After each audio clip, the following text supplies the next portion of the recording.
بسم اللہ الرحمن الرحیم۔ السلام علیکم ورحمۃ اللہ وبرکاتہ۔ آج میں آپ سے یہ بات کرنا چاہتی ہوں کہ جب آپ اپنا گھر بناتے ہیں تو اس میں سب سے بڑا کمرہ آپ کے پاس ہوتا ہے، ماسٹر روم جسے کہا جاتا ہے۔ ماسٹر روم آپ کے پاس ہوتا ہے، باقی چھوٹے چھوٹے کمرے جو نارمل کمرے ہوتے ہیں وہ بچوں کو دے دیے جاتے ہیں، اور ایک کمرہ گھر کے بڑے بزرگوں کے پاس بھی ہوتا ہے۔ اس طرح گھر میں سب سیٹ ہو جاتے ہیں، لیکن جب بچوں کی شادی کا وقت آتا ہے تو آپ کے گھر میں بہویں آتی ہیں، تو آپ کے بچے آپ کو یہ نہیں کہہ سکتے کہ بھئی ہمیں ماسٹر روم چاہیے، وہ ان کو کسی نہ کسی کمرے میں ایڈجسٹ کرنا پڑتا ہے۔ تو چلو بھی تم ایک نہیں 2 کمرے لے لو، اس طرح ایڈجسٹ ہو جاؤ، یوں ہو جاؤ۔ لیکن کیا ہوتا ہے کہ وقت کے ساتھ ساتھ وہ بچے بڑے ہونے لگتے ہیں، بچے اتنے فیملی جیسے بڑی ہوتی ہے وہ والدین کے سر ہو جاتے ہیں کہ ہمیں اپنا یہ گھر جو آپ کا گھر ہے یہ ہمیں بیچنا پڑے گا، گھر بیچ دیں تاکہ ہمیں سب کو پیسہ مل جائے اور یہ ملے تاکہ ہمارے دن اچھے آ جائیں اور ہم کچھ کر سکیں۔ والدین ان کی محبت میں اور ان کے اصرار پر اتنے مجبور ہو جاتے ہیں کہ اپنا گھر بیچ دیتے ہیں۔ ان کے اپنے گھر کا جو رائٹ ہوتا ہے وہ چھن جاتا ہے۔ وہ کیا کرتے ہیں پھر، وہ کہتے ہیں کہ بھی آپ کی بیٹیاں بھی ہیں لہٰذا بیٹیوں کو بھی حصہ دیں، تو وہ گھر اپنا بیچ دیتے ہیں بچوں کے لیے۔ جو بھی اثاثہ ان کے پاس ہوتا ہے بچوں کو وہ والدین کی زندگی میں ہی مانگنا شروع ہو جاتے ہیں، اور والدین کو ان کو دینا پڑتا ہے۔ وہ سب جب دے دیتے ہیں اس کے بعد وہ دونوں میاں بیوی ایک طرح سے محتاج ہو کے پڑ جاتے ہیں، اور جب وہ بچوں پہ آتے ہیں تو بچے تھوڑے دن تو بڑے خوش ہو کے رکھتے ہیں کہ بھی والدین نے کیا ہے، لیکن وہ 2-4 دن، 1-2 ہفتے 2 مہینے میں پھر وہ کہتے ہیں کہ بھئی اب آپ دوسرے بیٹے کے یہاں جائیں، اب ہمارے پاس کیوں رہ رہے، اب آپ چلے بھی۔ پھر وہ دوسرے بیٹے کے یہاں چلے گئے، پھر وہ کہتے ہیں چلو بھی اب تم بیٹی کے یہاں بھی جاؤ، بیٹی کو بھی تو آپ نے حصہ دیا ہے جائیداد میں سے، اب اس کے یہاں بھی جائیں۔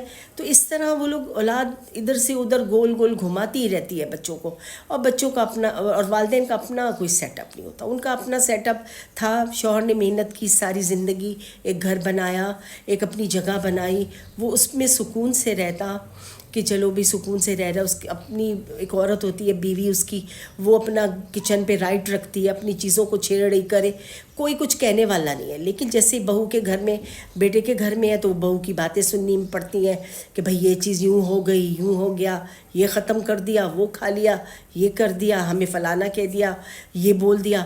تو اس طرح کی کتنی باتیں نکلتی ہیں۔ تو ان کی زندگی، وہ یہی بچے جن کے لیے انہوں نے اتنی قربانیاں دی ہوئی ہوتی ہیں، یہی بچوں کی وجہ سے زندگی اجیرن ہو جاتی ہے، اور وہ پھر اللہ کے آگے بھی گناہ گار بن رہے ہوتے ہیں کہ بھئی بچوں نے والدین کا حق نہیں دیا، والدین کو عزت نہیں کر رہے، پوچھ نہیں رہے، اور وہ اپنی چیزوں میں آ کے، اور بچے کیونکہ وہ کر نہیں پا رہے ہوتے اتنا سب کچھ جو عورتوں کی ڈیمانڈ ہوتی ہے، تو اس لیے وہ چڑ جاتے ہیں اپنے حالات سے، کہتے ہیں ہم والدین کو دیکھیں کہ اپنا آپ دیکھیں، اور بس اس چیز میں نا وہ مخالف ہو جاتے ہیں۔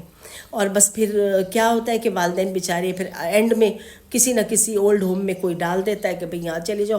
اگر والد مر گئے تو صرف والدہ رہ گئیں تو ان کو کہیں ڈال دیا اولڈ ہوم میں، یا پھر کسی ایک بیٹی کے یہاں وہ جا کے پڑ جاتی ہیں اگر داماد راضی ہو تو یہ اس طرح زندگی ماں باپ کی رل جاتی ہے۔ تو سب سے اچھا مشورہ میں آپ کو یہ دوں گی کہ اپنا گھر مت بیچیں بچوں کے پیچھے۔ بچے کبھی بھی آپ سے کہے کہ یہ گھر بھائی بیچ دو اور یوں کر لو، والدین سے کہ ہمیں کتنی ہی پیسوں کی ضرورت ہے، ان سے ہمیشہ یہ کہیں کہ نہیں، یہ ہمارا ایک سایہ ہے، تم ہمارے ساتھ رہ سکتے ہو تو زندگی بھر رہو، یہ گھر ہے، یہ میں نے اسی لیے بنایا کہ میرے بچے سب میرے پاس آئیں، بیٹھے رہیں۔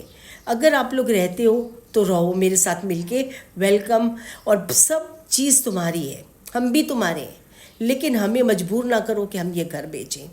ہم یہ گھر بیچ دیں گے تو پھر ہمارا بہت برا حشر ہوگا، جو میں لوگوں کا دیکھا ہے، اکثر لوگوں کا یہی حال دیکھا ہے ہم نے اور دنیا میں۔ تو اس لیے یہ چیز کبھی بھی نہ کریں۔